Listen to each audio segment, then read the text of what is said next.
Mosebenzi of the EFF. Well, we've touched on the party's Deputy President, Floyd Shivambu, being the first Member of Parliament to face a disciplinary committee under the new rules, and also about other issues affecting the party. So let's continue on this particular conversation. So, Mosebenzi, when people think of the EFF, a lot of people think that it is a party, it's viewed in a bad light, it's unruly, it's aggressive, and it's there just to cause chaos.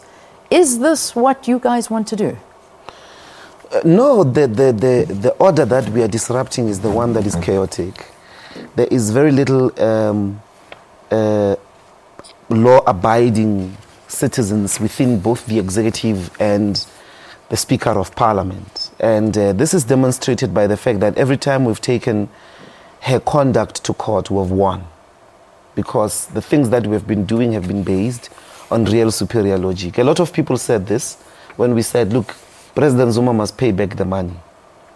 And they said we are being adventurist, we are being chaotic.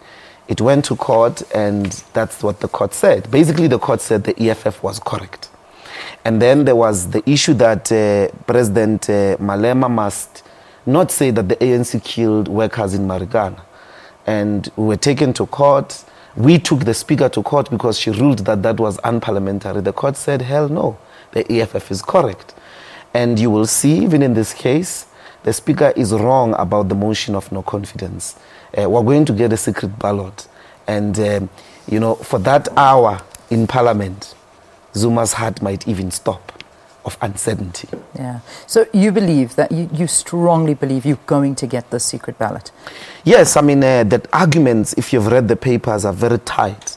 And the biggest, most important development are the actual threats that even Cyril Ramaphosa was talking about 2 days ago to Minister Sisulu and other members of the ANC. So when you are faced with a threat in relation to the most basic right, which is the right to vote, the court can step in to create or demand that there be created conditions that you exercise that vote freely without intimidation.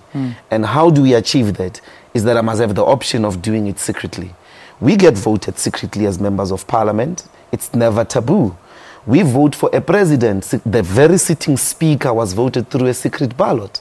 Why, when we want to express our confidence or none thereof, is it made into a big issue that we want to do it through a secret ballot? Those who oppose it, including, as you have seen, President Zuma, he has gone there to put an application to stop a secret ballot on a motion that has to decide him.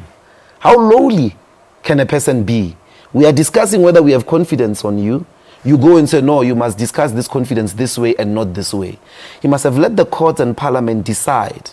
Let the courts guide us in the process and step aside. Maybe we would have developed some little confidence, but his conduct is just showing he ain't the man for the job. Just if the Constitutional Court say, secret ballot not allowed, not going to happen, we're going to have the ballot, but obviously you've got to show your identity.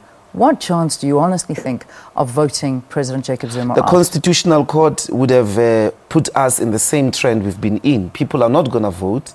They're going to vote according to party lines, not according to their consciences. President Mbeki, President Kgalema Motlanthe, veterans of the ANC, society largely, the clergy, are all appealing to us that this time we must use our consciences to vote. And if the court doesn't grant us, then the intimidation of the ANC that was at least represented in some other TV station by Jackson Mutembu, then you know, I mean, that's what's going to happen. They're going to be intimidated, and there won't be freedom of expression in relation to the franchise, in relation to the vote. But I doubt that the Constitutional Court will allow a situation like that. I think the Constitutional Court will have the duty to protect the constitutional right for us to vote secretly. All right. Let's throw forward, and I've seen a couple of the responses from people coming onto Twitter, and I think what they really want to know is if the EFF does one day come into power and South Africa becomes an EFF-ruled country, what will this country look like? You know, there's people that criticize your land policies. There's people that criticize your stance against the white people living in South Africa and the white capital, or the monopoly, the white monopoly capital, which we'd love to get a definition of. And some people are concerned. They love you being the opposition. but actually leading this part, the country, is where people start worrying. What kind of a government would the EFF be? It would be a corrupt-free, accountable, democratic government as a point of departure. And that is important because we want to use that government to lead economic emancipation. Yesterday I attended a publication or a launch of a report that is conducted about the mining sector and how the mining charter and the BEE have failed. Over the last 20 years, there's actually in the top 25 listed companies in the JSE, you are left with possibly 2 only that are black owned, which accounts for less than 3% of ownership of black people in the mining sector. The mining sector is still dominated by the same companies that were there under apartheid, that are few, and that were intimate in the implementation through the migrant labor system of a crime against humanity, which is apartheid. That's what law, international law's definition of apartheid is that it's a crime against humanity.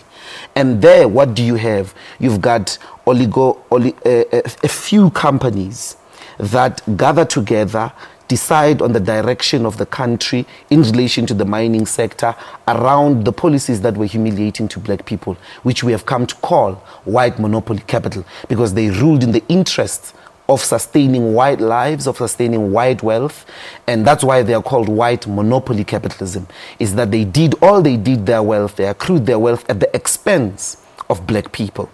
And therefore, when we move in, we will nationalize those mines for 2 reasons. One, nobody came to South Africa with gold in their pockets, but nobody is also born with gold. It must work for all of us, black and white.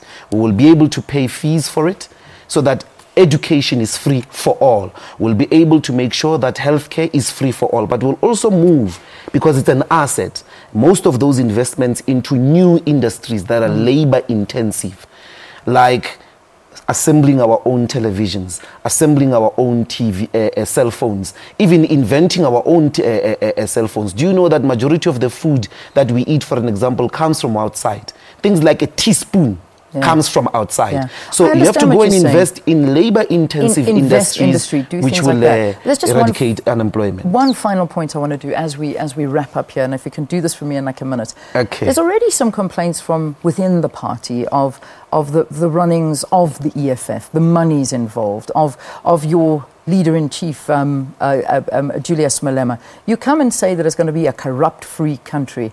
Do you really believe that? Do you think South Africans can believe that? Yes, because none of our books have ever, our books are clean. They are audited by Parliament.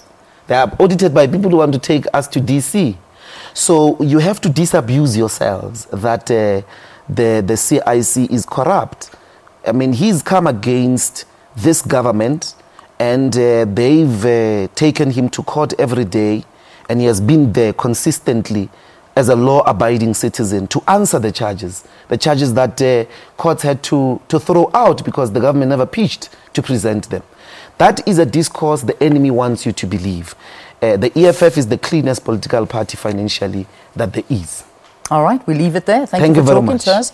Let us know when this committee is going to meet and the charges are going to be held. You don't know the date yet, do you? No, we don't know the date, but we're not going to comply because it's illegal. Okay. All right, we leave it there. There's the EFF for you. The spokesperson, Mbuyiseni Ndlozi, talking to us here on Morning Live. We'll see you with the news after this. Stay tuned.